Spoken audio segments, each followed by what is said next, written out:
자, 오늘도 좋은 날입니다. 어제 특별히 우리 이삭 안에서 하나님의 은혜를 상속받고 또 그가 하나님 안에서 안식과 누림을 갖는 것을 우리가 볼 수 있다. 이제 그 다음에 우리는 오늘 야곱 안에서는 무엇을 알 수 있는가? 우리는 야곱 안에서 이 하나님의 선택하심, 또 그가 하나님 안에서 어떻게 변화되는지, 그리고 어떻게 성숙해 가는지 그러한 과정을 볼 수 있습니다. 첫 번째, 야곱 안에서는 하나님의 우리가 선택하심을 볼 수 있는데, 성경에 보게 되면 하나님은 바로 야곱을 그 태중에, 그가 태어나기 전에부터 하나님이 이미 선택하셨다 그래요. 사실 영적으로 말하면 이미 하나님의 선택은 창세전에 이루어져 있는 겁니다. 일단은 우리가 창세기 25장 22절부터 보면 그의 아들들이 그의 태 속에서 서로 싸우는지라 그가 이르되 이럴 경우에는 내가 어찌할꼬 하고 가서 야훼께 묻자온대 야훼께서 그에게 이르시되 두 국민이 내 태중에 있구나 두 민족이 내 복중에서부터 나누리라 이 족속이 저 족속보다 강했고 큰 자가 어린 자를 섬기리라 하셨더라. 여기 보니까 이삭의 아내였던 리브가가 잉태를 하는데 쌍둥이를 갖습니다. 그러면 쌍둥이가 배 안에서 막 이렇게 다투는 그런 이야기가 쭉 기록되어 있어요. 그리고 끝에 보니까 큰 자가 어린 자를 섬길 것이다. 이것은 그 사람이 태어나기 전에, 야곱이 태어나기 전에 이미 큰 자가 작은 자를 섬길 것이다. 이렇게 이미 하나님이 선택하신 겁니다. 그래서 우리가 신앙생활 할 때 하나님이 이미 나를 선택하셨구나. 그런 우리가 믿음을 우리가 갖고 확신이 있으면 우리는 모든 일에 평안할 수 있고요. 자유할 수 있는 줄 믿습니다. 그래서 아예 에베소 1장 14절에 말씀하시기를 곧 창세전에 그리스도 안에서 우리를 택하사 우리로 사랑 안에서 그 앞에서 거룩하고 흠이 없게 하시려고 곧 창세전에 그리스도 안에서 우리를 선택했다. 그러니까 하나님의 선택하심을 우리가 확실히 알고 깨닫고 누리는 것이 믿음입니다. 아, 내가 이미 창세전에 선택됐기 때문에 내가 사실 염려하고 수고하고 분투할 필요가 없습니다. 왜? 주님 안에서 우리가 안식하고 누리는 것이 우리 신앙생활인 줄 믿습니다. 그래서 하나님이 바로 태어나기 전에도 이미 선택했고 그 의미는 바로 그가 태어나서 사람이 태어나서 어떤 행위로 말미암아 하나님께 택함받은 게 아니라는 겁니다. 바로 부르신 하나님에 의해서 우리는 선택된 거예요. 우리의 행위에 달려있지 않다는 거예요. 이것을 우리가 분명히 알아야 됩니다. 그래서 로마서 9장 11절에 이것을 설명하죠. 그 자식들이 아직 나지 아니하고 무슨 선이나 악을 행하지 아니한 때 택하심을 따라 되는 하나님의 뜻이 행위로 말미암지 않고 오직 부르시는 이로 말미암아 서게 하려 하사. 행위로 말미암지 않고 오직 부르시는 이로 말미암아. 바로 우리가 하나님께 이 부르심을 받은 것은 바로 우리의 행위와 관계없이 하나님의 부르신 그분의 뜻을 이루기 위하여 우리가 선택된 것을 분명히 알아야 됩니다. 그래서 항상 우리가 하나님께 나갈 때도 우리가 행위가 중심이 돼서는 아니고 부르신 하나님의 뜻을 우리가 알고 달려가야 될 것이다. 바로 이게 하나님의 선택의 중요성과 믿음을 확실히 알아야 됩니다. 또 야곱 안에서 두 번째 우리가 알 수 있는 것은 야곱은 이제 하나님께 변화의 과정을 겪습니다. 보통 우리가 아브라함의 하나님, 이삭의 하나님, 야곱의 하나님을 말할 때 사실 이게 아브라함의 하나님은 우리 아버지 하나님, 모든 것이 근원 되신 아버지 하나님, 이삭의 하나님은 아들 하나님, 예수 그리스도의 하나님, 또 이 세 번째 성령 하나님은 야곱의 하나님을 의미합니다. 성령 하나님의 주된 역사는 우리가 주 예수를 믿고 우리가 거듭나고 그분이 우리 안에 오신 후에서 우리 안에서 끊임없이 우리를 변화시킵니다. 결국 우리를 영광스럽게 변화시키는 일을 하기 위해서 그분이 우리 안에 오십니다. 그래서 야고보 안에서 이제 그의 변화의 과정을 볼 수 있는데, 일단은 사람이 변화되기 위해서 우리는 천연적이고 육신적인 모습으로 태어나죠. 그래서 이제 하나님은 우리의 삶 가운데 우리의 그 기질들, 그러한 것들을 하나씩 하나씩 이제 제거하십니다. 그래서 하나하나 우리의 모든 옛성품들을 여러 가지 고난과 환난을 통해서 그냥 처리하는 그런 과정이 기록되어 있습니다. 알다시피 야곱은 어머님의 태로부터 이미 하나님께 선택받았기 때문에 하나님의 축복과 장자권을 가지게 돼 있어요. 그런데 그는 이제 그 태어나서 형이 첫 번째로 낳기 때문에 형이 갖고 있는 장자권의 축복을 되게 갖고 싶어 했습니다. 어쩌든지 내가 하나님의 그 장자권을 내가 가져야 되는데, 내가 형을 속여서라도 내가 그것을 가져야겠다. 나중에 그 형을 속여서 나중에 그 아버지의 그 축복을 또 받습니다. 근데 그 결과 형이 화가 나고 불이 나니까 그 동생을 야곱을 죽이려고 하니까 엄마가 걱정이 돼서, 야, 너 여기 있으면 너 형한테 큰일 난다. 또 외삼촌 집에 멀지만 거기 가서 일단 피해 있어라. 그래서 결국 이 야곱은 살아가는 부모님, 또 형과의 관계는 좋지 않지만 살아가는 부모님과 함께하는 그 집에서 떠날 수밖에 없는, 그래서 이 방황의 길이 그때부터 시작되죠. 사실 그것도 하나의 어떤 고난과 어려움입니다. 사랑하는 부모님을 떠나서 외로운 길을 혼자 가는 것이 쉽지 않은 길인데, 그는 그렇게 이제 하나하나 자기의 욕심대로 자기의 야망대로 얻었던 것을 가졌지만 결국 그것으로 인하여 고난과 어려움이 시작되는 것을 알 수 있죠. 그는 결국 라반 집에 도착을 했는데, 라반 집에서 이 라반이라는 외삼촌은 더 야곱보다 이 머리가 더 비상해요.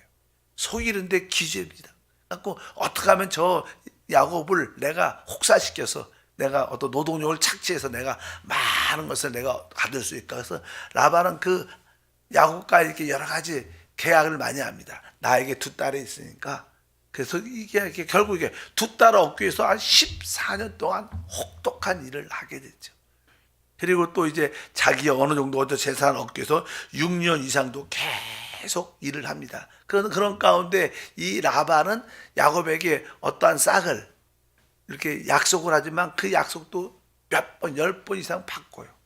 이만큼 언제 줄게 이렇게 줄게. 그렇게 속이면서 계속 그런 다루심을 받습니다. 그런 가운데 두 부인을 통해서 12아들과 외동딸을 하나 낳았습니다. 뭐 부인 둘도 있는 것도 쉽지 않죠. 12아들을 키우고 이러한 가정 가운데 진짜 많이 부서집니다. 그런 가운데도 결국 이제 분위기가 점점점 그 라반 집에 같이 사는데, 자기 야곱의 재산이 점점점 많아지니까 라반의 아들들이 그것을 좋게 안 보는 거예요. 저 야곱이 우리의 재산들을 점점점 많이 훔쳐가고 속여서 갖고 가는 것 같다. 분위기가 심상치 않는 거예요. 그래서 이게 라반의 아들들이 야곱을 죽이려는 그 느낌이 있으니까 야곱이 그것을 빨리 눈치채고, 야, 부인과 12아들과 자기의 소유를 가지고 우리 밤에 도망가자. 도망갑니다. 도망가는 가운데 결국 그 이야기가 들리게 되니까 그 라반과 두 아들들이 우리 걸 갖고 도망가. 그래서 막 추격하는 그런 입장. 또 그래서 결국 막 도망가다가 약복강에 머물게 되는데, 그 약복강 건너편에는 옛날에 헤어졌던 그 형이 날 속이고 나의 축복을 뺏어간 그 형이 에서가 그 군사들을 자기 집에 사람들을 데리고 와서 야곱 건너만 오면 죽여버리겠다, 이런 마음을 갖고 이제 뒤에서 앞에서 아주 아무런 고통 가운데 어떻게 피할 수 없는 그런 상황 가운데 있게 됩니다. 그런 가운데 우리가 잘 알다시피 거기서 이제 자기 생각에는 형이 확실하게 나를 죽일 수도 있어. 그래갖고 형한테 좀 이렇게 잘 좀 보이려고 먼저 두 부인, 아이들, 소유를 먼저 보냅니다. 자기는 안 가요. 혹시 죽여도 먼저 죽으라고. 자식들 보내고 부인 보내고 처를 보내고 자기 혼자 딱 남아갖고 이제 어떻게 할까? 근데 어떤 한 사람과의 씨름을 하게 됩니다. 됩니다. 싸움을 하게 돼요. 영적인 기도 가운데. 그러니까 사실 그것은 사분으로 나타난 우리 하나님입니다. 하나님과의 그 씨름을 하는 그런 이야기가 쭉 기록되어 있습니다. 일단 야곱은 여러 가지 환경 가운데 점점점 하나하나 벗겨지고 처리가 되고, 결국 그 약복관에서 하나님의 사람의 모습으로 나타난 하나님과 씨름을 해서 거기서 결국 그 하나님의 사람이, 야곱이 워낙 고집이 세고 서로 씨름이라는 게 사실 뭔가 몸을 서로 이렇게, 다른 스포츠들은 이렇게 몸을 못 대죠. 근데 나는 씨름은 서로 이렇게 몸끼리 부딪혀서 하니까 힘들죠. 이게 계속 그 씨름을 하다가 결국 야곱이 더 강하게 막 끝까지 붙잡고 그러니까 그 하나님의 천사가 결국 야곱을 이렇게 허벅지에 있는 그 관절을 칩니다. 환도뼈라고 우리가 보통 표현하죠. 그것을 쳐갖고 그 이기게 되는 그런 얘기가 성경에 쭉 기록되어 있어요. 우리가 한번 보면 창세기 32장 25절과 31절 보니까, 그가 야곱의 허벅지 관절을 치매 야곱의 허벅지 관절이 그 사람과 씨름할 때 어긋났더라. 그가 분이엘을 지날 때 해가 돋았고 그의 허벅지 다리로 말미암아 절었더라. 그래서 여기서 보면 이제 야곱의 가정을 쭉 보면 여러 가지 뭐 집에서 쫓겨나가서 피난하면서 또 야반 집에서 또 결혼을 2번 하고, 2번이 아니죠, 부인을 두었고 자식을 낳고 그 라반 아들과의 사이 관계 좋지 않은 그런 가정을 통해서 많은 여러 가지 처리를 받고 결국 여기 약복관에서 이제 완전히 깨어지고 부서집니다. 그거의 최고의 클라이맥스죠. 그래서 하나님의 사람이 그의 관절을 치니까, 허벅지 관절을 치니까 그것이 부러지고 어긋남으로 말미암아 이제 마지막으로 말을 하죠. 야곱이 나를 축복해달라, 마지막으로 나를 축복해달라 하니까 그 하나님이 너 이름이 뭐냐, 그러니까 야곱이다, 그러니까 너는 앞으로 이스라엘이라고 이름을 바꿀 것이다. 그리고 나서 이제 아침에 해가 뜨니까 여기 보니까 해가 돋았고 그것을 분이엘이란 그런 말씀, 분이엘은 다른 뜻이 아니라 하나님의 얼굴이라는 뜻입니다. 야곱이 그러한 하나님과의 그 영적인 씨름 기도 가운데 하나님을 봤다는 거죠. 그리고 그가 이제 아침에 해가 돋아서 일어나서 가는데, 일어나니까 그때부터 다리를 절었더라. 그리고 이제 모든 것을 포기하고 부서졌으니까, 깨어졌으니까 모든 것을 포기하고 이제 다리가 저니까 도망갈 수도 없어요, 빨리. 그러니까 결국은 이제는 나름대로 마음에 모든 것을 다 마음을 내려놓고 형을 향해서 그냥 걸어갑니다. 이 약복관을 건너서 걸어갑니다. 근데 형이 대기해갖고 그냥 저 야곱 오기만 하면 죽이려고 생각을 했겠죠. 분이 늘 있으니까. 근데 자기 동생이 멀리서 이렇게 쩔뚝하면서 이렇게 오는 모습을 딱 보면, 여러분도 어떻겠습니까? 여러분의 동생이 원수 같은 그런 사이인데도 근데 멀리서 오는데 측은한 느낌이 들겠죠. 불쌍한 느낌이. 뭐 사실 성령이 그의 마음을 만져주신 거예요. 야곱이 다리를 절면서 쩔뚝쩔뚝 오는 그런 모습을 보니까 그 형의 마음이 확 열리면서 그를 돕게 되고 그를 호위하는 군대가 돼서 야곱이 함께하는 그런 마음. 사실 사람이 이게 부서지면 모든 사람과의 관계도 다 회복됩니다.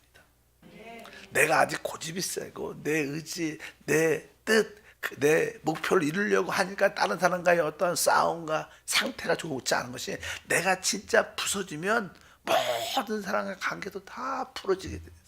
왜? 하나님이 하시는 일입니다. 그래서 야곱은 하나님께 모든 가정을 통해서 처리받고 그리고 완전히 이렇게 부서집니다.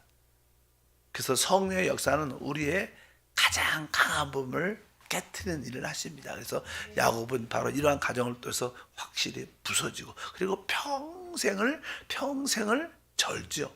조금씩 이렇게 쩔뚝쩔뚝면서. 그래서 항상 이게 하나님 앞에서 진짜 부서진 사람은요, 이렇게 걸을 때마다 그 부서진 느낌을 다 알아요. 그러니까 여러분들도 하나님 앞에서 한 번쯤은 다 다루심을 받았을 겁니다. 많은 고난과 환난을 겪지만 그 중에 어느 순간에 하나님 확실히 부서뜨리죠. 그래서 부서진 사람이 이제 영적인 성장, 생명의 성장을 성숙해집니다.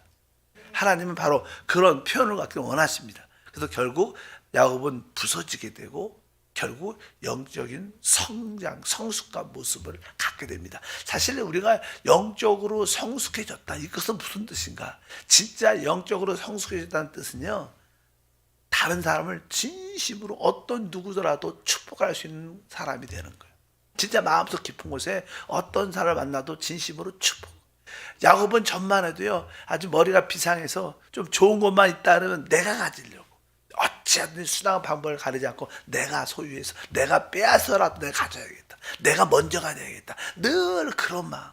이런 마음, 내가 좋은 건 내가 다 가져야지. 이런 마음이 뜻이 야곱이라는 뜻인데, 그런 자였는데 그가 이제 이러한 부서지고 나이가 들면서 영적으로 성숙해지니까 이제 어떤 누구를 만나도 무엇을 가지려는 게 아니라 진심으로 마음으로 그들을 축복하는 자가 됩니다. 그래서 이제 그가 성숙해진 그 모습이 무엇인가? 그것은 다른 것이 아닙니다. 바로 그것이 남들을 축복하는 자가 됐다. 근데 야곱이 이렇게 부서지고 나서, 사람이 부서지고 나서 마지막으로 이제 확실하게 변화가 되는 과정이 있어요. 그냥 창세기 35장에 보면 야곱이 변화되는 과정. 이게 사람이 한번 딱 부서진 다음에 확실하게 변화되는데, 그런 과정이 이제는 35장에 특별히 한번 읽어보면 35장에 보면 이런 1절과 2절이 기록되어 있어요. 하나님이 야곱에게 이르시되 일어나 베델로 올라가서 거기 거주하며 내가 내 형 에서의 낯을 피하여 도망하던 때에 내게 나타났던 하나님께 거기서 제단을 쌓으라 하신지라. 야곱이 이에 자기 집안 사람과 자기와 함께한 모든 자에게 이르되 너희 중에 있는 이방 신상을 버리고 자신을 정결케 하고 너희의 의복을 받고 입어라. 이제 아까 에서와 그런 관계도 다 풀리고 이제 세겜 땅에서 아주 편안한 삶을 살고 있었어요. 근데 그 세겜 땅에 이 지역에 다른 세겜 사람들이 살고 있죠. 근데 이 야곱의 외동 딸이 있는데, 이 외동 딸을 이렇게 이웃 어떤 세겜 사람들이 좋아했어요. 그래서 그 딸을 그 외동 딸을 이렇게 취해갖고 강간을 했어요. 그러니까 그런 이야기가 딱 들으니까 그들은 이방인들이죠. 여기 나름대로 야곱은 그도 유대인이란 그런 인식이 강한데, 이방인들이 우리 동생, 아버지 입장에서 내 딸을, 아니면 또 형들, 오빠들 입장에서 내 동생을 건드려? 그래갖고 이제 뭐 많은 사람들이 사니까 뭐라고 할 수는 없고, 그래서 그들과 우리는 너희가 이렇게 진짜 한 가족이 되려면 우리는 하나님 백성으로서 우리는 할례를 받는다. 그러니까 너희가 진짜 내 여동생을, 내 오빠들이 막 이해하는 거지. 오빠도 12이나 있으니까 12이 이야기하는, 내 진짜 동생을 사랑하면 너희들 남자들은 다 할례 받아야 된다. 그리고 그러니까 그들이 우리는 당신 동생 딸 좋아한다. 동생을 좋아한다. 여동생을 좋아한다. 우리 할례 받겠다 하고 남자들 다 할례 받고 하고 할례를 받으면 하루 이틀로 활동을 잘 못해요. 그리고 나서 할례를 받게 해서 그냥 가서 싹 죽여버립니다. 얼마나 잔인해요. 그러니까 막 난리가 나는 거예요. 아버지 마음에 가장 세겜에서 편안한 삶을 살다가 큰 소동이 일어난 거예요. 그러니까 그 사람들이 가만히 있겠어요? 그러니까 야곱의 마음에 두려움이 확 생겨. 편안하다가 진짜 편안한 마음. 뭐 사고가 나도 큰 사고가 나죠. 정말 우리 집안이 다 죽일 수밖에. 그들이 와갖고 우리 야곱의 집안 자식들뿐 아니라 자기까지도 싹 죽일 수밖에 없는 그런 상황이 생긴 거예요. 그래서 마음에 두려움이 있었는데, 그럴 때 하나님이 나타나셔서 너 이제 베델로 올라가라. 다시 주님이 말씀하십니다. 그때 진짜 야곱은 변화됩니다. 그가 약복간에서 환도뼈가 부러져서 그가 이렇게 부서졌지만 그래도 온전히 변화되지 않았는데, 이제 그가 생활 방식이 바뀌어요. 그래서 아까 말씀한 것처럼 2절에 이제 모든 자에게 말했죠. 야곱이 이에 자기 집안 사람과 자기와 함께한 모든 자에게 이르되 너희 중에 있는 이방 신상을 버리고 자신을 정결하게 하고 너희의 의복을 바꾸라. 그래서 모든 우상에 관련된 것들로 다 버려야 된다. 그리고 우리의 생활 방식을 다시 다 바꿔야 된다. 그리고 진짜 자기에게 나타난 그 베델로 올라가서 하나님의 집에 올라가서 다시 한번 하나님을 섬기는 그런 놀라운 삶을 살게 됩니다. 우리의 신앙은 그렇습니다. 우리의 신앙은 그런 과정을 겪죠. 우리가 부서지고 또 어떠한 부서진 가운데 있을지라도 또 어떤 큰 사건을 통해서 진짜 그때부터 우리의 생활 방식이 바뀌어요. 진짜 내가 주를 위해서, 진짜 복음을 위해서, 하나님 나라 다시 오실 주님을 위해서 준비하는 삶을 살자, 이렇게 우리가 확실히 바뀝니다. 그래서 이렇게 야곱이 이러한 과정을 통해서 완전히 처리되고 부서지고 변화돼. 그래서 영적으로 성숙해져서 그가 나이가 점점 들면서 겉사람은 이렇게 후패해져도 이 영은 진짜 소생되고 아주 새로워지는, 영적으로 분별력이 아주 정확한 믿음의 사람이 되는 그런 과정이 쭉 기록되어 있습니다. 그래서 이 야곱은 나이가 들면 들수록 더 영적으로 분별력과 성숙한 모습을 갖게 됩니다. 그래서 그 결과가 무엇이냐? 그 결과, 우리 하나님은 이렇게 말하죠. 아브라함과 이삭과 야곱의 하나님이라 그래요. 근데 성경 창세기에 보면 누가 나와요? 요셉이 나와요. 요셉. 그래서 사실 이 야곱의 완성은 즉 누구예요? 요셉이 되는 거예요. 그래서 사실 야곱과 요셉은 같은 묶음, 한 부류지, 한 묶음 안에 있는 거예요. 그러니까 야곱이 아까 말한 것처럼 우리가 하나님 앞에서 처리받고 부서지고 결국 변화되면 성숙해지고, 성숙해질 때 우리는 요셉처럼 하나님의 총리로 모든 것을 다스리는 자가 된다. 이것이 사실 성경의 결론이에요. 성경의 창세기의 결론. 바로 야곱이 결국 어떻게 이러한 과정을 통해서 요셉, 하나님의 총리로서 모든 것을 다스리는, 우리들도 하나님이 사람을 창조하시고 뭐예요? 바로 모든 것을 다스리라고 말씀해줍니다. 하나님은 바로 그분의 권위를 우리에게 주셔서 하나님을 대신하여 모든 걸 다스리게 되는데, 그 다스리게 되는 그 과정이 어떠한 것이냐? 바로 야곱처럼 우리가 처리되고 부서지고 변화됐을 때, 우리는 성숙해질 때, 영적으로 생명의 성장을 가질 때 우리는 비로소 그때 주님의 권위를 가지고 모든 것을 통치하고 다스리는 그런 은혜가 함께 할 줄 믿습니다.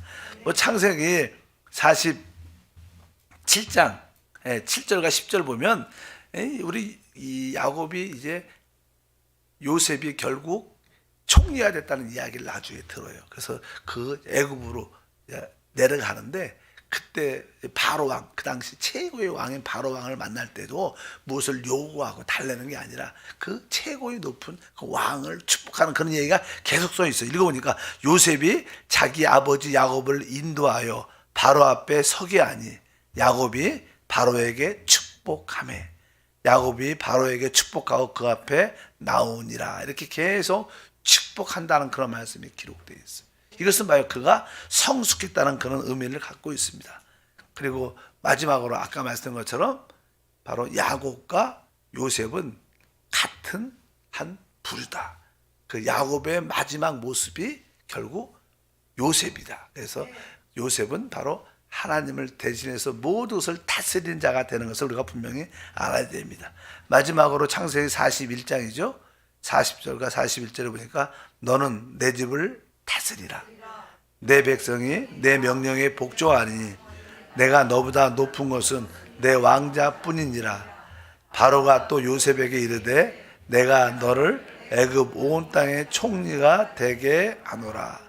그래서 바로 요셉이 곧 바로의 총리로서 모든 것을 다스리게 되는 것처럼 우리는 하나님의 총리가 되는 것이 하나님의 뜻입니다. 그래서 하나님의 권위를 가지고 모든 것을 다스리는데 바로 그런 과정이 바로 야곱을 통해서 볼 수 있는, 어떻게 바로 하나님께 선택됐고 우리는, 그리고 결국 하나님 안에서 이제 변화의 과정을 겪는데, 아까 하나하나 모든 삶을 통해서 처리되고 부서지고 변화되고 결국 성숙해질 때 바로 우리는 하나님의 총리로서 모든 것을 다스리는 삶을 살게 될 것이다. 결국 성경 결론도 우리가 뭐예요? 그리스도와 함께 왕 노릇하는 거죠. 이것이 하나님의 뜻과 목적 안에 들어있는 중요한 항목이기 때문에 바로 이런 과정을 위해서 우리는 이런 과정, 내가 처리돼야 되는구나, 내가 부서져야 되는, 내가 결국 변화, 그래서 우리 삶 가운데 고난과 환난과 어려운 모든 문제는 목표가 딱 하나입니다. 뭐예요? 그냥 변화와 하나님의 그 성숙을 위한 것입니다. 그러니까 우리에게 다가오는 고난은 서양 사람과 다르죠. 서양 사람들은 그런 고난과 어려움들이 그들을 죽이러 오지만 우리는 뭐예요? 고난과 환난과 어려움들은 다 우리를 변화시키고 우리를 성숙시키기 위한 즉 하나님의 영광의 참여들을 만드는 길입니다. 그래서 현재의 고난은 장차 나타날 영광에 비교할 수 없다. 그러니까 우리에게 다가오는 모든 고난을 우리는 두려워할 필요가 없습니다. 내가 이번 기회를 통해서 내가 좀 더 부서지고 변화되고 내가 성숙해질 때 하나님의 뜻은 이루어진다. 이러한 모습들을 누굴 통해서 우리는 야곱을 통해서 볼 수 있다. 그래서 우리는 우리 하나님이 아브라함의 하나님, 이삭의 하나님, 야곱의 하나님을 우리는 다 만날 것입니다. 그분이 우리의 하나님이니까. 결국 여러분들은 아브라함이 체험한 것을, 결국 이삭이 체험한 것을, 결국 야곱이 체험한 것을 다 체험하게 될 겁니다. 뭐 조금은 이렇게 속도가 빠르고 늦은 차이가 있겠지만, 왜? 우리는 이미 하나님께 선택됐기 때문에 하나님의 선택은 결국 이루어내십니다. 그래서 우리가 기쁨으로 순종하면 그 가는 길이 좀 더 빠를 수 있죠. 그러나 우리가 좀 지체거리고 늦으면 좀 시간이 더 오래 걸리죠. 어쨌든 하나님은 우리를 선택하셨습니다. 결국 여러분을 다 하나님의 총리로 만들어서 그분을 대표하고 그분을 표현할 수 있는 그런 일꾼으로 만드는 우리 하나님인 줄 믿습니다. 하나님 감사합니다. 다시 한번 우리가 아브라함, 또 이삭, 야곱, 또 요셉 안에서 하나님의 역사를 봅니다. 우리 안에서 역사하는 그 아브라함의 하나님, 이삭의 하나님, 야곱의 하나님, 요셉의 하나님을 우리가 체험하고 또 누릴 수 있도록 축복해 주시옵소서. 우리는 다 야곱 같은 모습을 갖고 태어났습니다. 하나님이 여러 가지 환경과 어려움을 통하여 우리를 처리하고 부서뜨리고 변화시켜서 결국 성숙한 자로 세우심을 믿습니다. 이런 가정을 기쁘게 달갑게 받아들여서 은혜로 주를 섬기게 하옵소서. 주 예수 이름으로 기도합니다. 아멘. 하늘에 계신 우리 아버지여, 이름이 거룩히 여김을 받으시오며 나라가 임하시오며 뜻이 하늘에서 이루어진 것 같이 땅에서도 이루어지리라. 오늘 우리에게 일용할 양식을 주시옵고 우리가 우리에게 죄 지은 자를 사하여 준 것 같이 우리 죄를 사하여 주시옵고 우리를 시험에 들게 하지 마시옵고 다만 악에서 구하시옵소서. 나라와 권세와 영광이 아버지께 영원히 싸움나이다. 아멘. 할렐루야. 하나님을 찬양합니다. 아마 나름대로 다 이렇게 영적인 약복강에서 한번 주님한테 이렇게 우리 대퇴부죠. 우리 되게 허벅다리에 관절이 이렇게 어긋나서 저는 그런 모습을 대부분 다 가지고 있습니다. 아직까지 그렇게 안 된 분도 있겠지만 대부분 새벽 예배 오신 분들은 다 그런 경험이 있기 때문에 하나님을 잘 섬길 수밖에 없는 하나님을 아는 여러분들이 될 줄 믿습니다. 우리 주여 삼창 기도하겠습니다. 주여